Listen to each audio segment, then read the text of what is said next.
Selamat pagi, kami dari Kim Senyum Tempel kali ini akan berbincang-bincang dengan Pak Widarta, seorang praktisi digitalisasi yang lama berkecimpung di perusahaan PT Telkom Indonesia, dan beliau akan mengajak kita untuk sedikit mengetahui bagaimana digitalisasi pada UMKM khususnya di Tempel. Ya, kami berada di satu kafe yang cukup indah, pemandangannya sejuk, ya, kopi Sormidi. Selamat pagi Pak Wid. Selamat pagi Pak Sadono. Ya, kira-kira apa ya maksudnya diadakannya saresehan pagi ini dan bagaimana rencana ke depan setelah saresehan?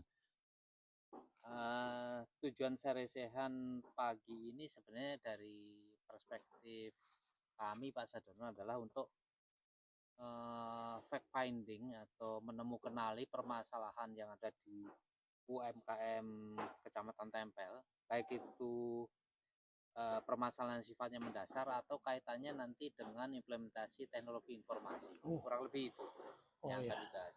Tentang rencana ke depannya nanti mungkin ini akan berlanjut pada pertemuan berikutnya yang lebih teknis, sehingga nanti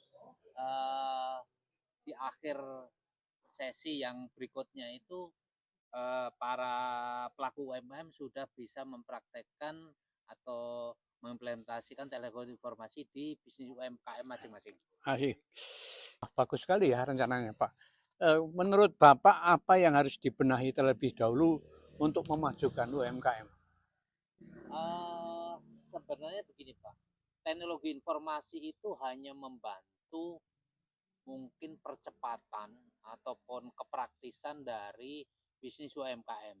Artinya sebelum ke implementasi teknologi informasi di bisnis UMKM, yang harus dibenahi dulu sebenarnya manajemen ke dalamnya atau di internal para pelaku bisnis UMKM dulu. Mungkin menyangkut manajemen produksi, mungkin menyangkut manajemen keuangan, mungkin menyangkut manajemen SDM. Nah, itu yang harus dibenahi dulu sebenarnya. Jadi memang di dalam harus rapi dulu ya, Betul. baru dipercepat dengan digitalisasi. Betul, Ya, gitu Pak. ya, ya. Kira-kira sungguhnya kalau bisa disimpulkan apa sih tujuan utamanya digitalisasi UMKM? Digitalisasi UMKM itu sebenarnya ada dua Pak tujuannya, baik itu ke internal ataupun ke eksternal. Kalau ke internal dalam proses usaha di UMKM itu adalah untuk memudahkan monitoring, untuk memudahkan kontrol, sekaligus untuk memudahkan evaluasi atas bisnis dari UMKM itu sendiri Pak. Oh, ya, Nah, ya, ya. sedangkan kalau keluar lebih kepada adalah untuk peningkatan publikasi, Masih. juga perluasan pasar.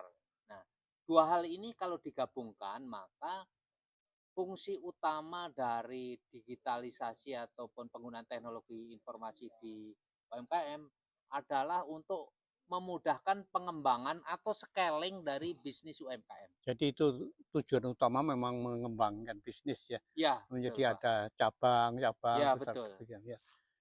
Eh, Kendala utama implementasi digital itu apa Pak? Kendala utama itu mungkin saya sebut dua ya. Yang pertama itu adalah keterampilan teknis kita menggunakan perangkat ataupun gadget yang berhubungan dengan teknologi informasi.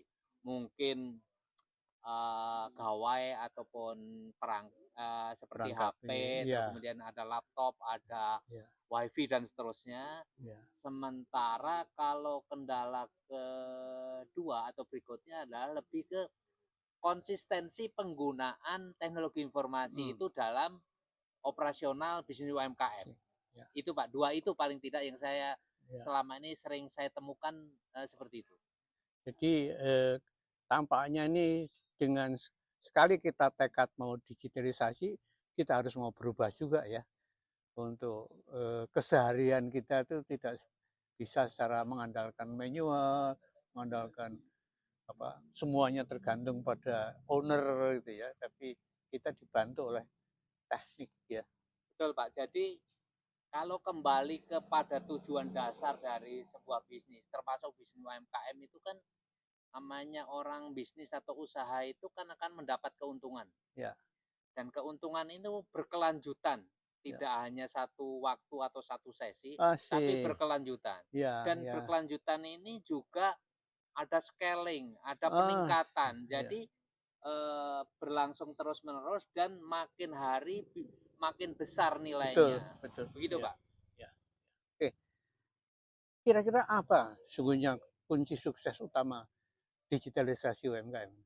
Sekali lagi kalau dari komunitas UMKM, katakanlah satu pelaku UMKM di lingkungan internalnya misalnya dia mempunyai pegawai, maka owner atau leader dari pelaku UMKM sendiri itu punya tekad yang kuat dan sekaligus dia harus mendorong di lingkungannya para pegawainya untuk konsisten menggunakan teknologi informasi atau perangkat digital tadi. Ya, jadi ownernya sendiri sudah memiliki tekad dan kesungguhan ya.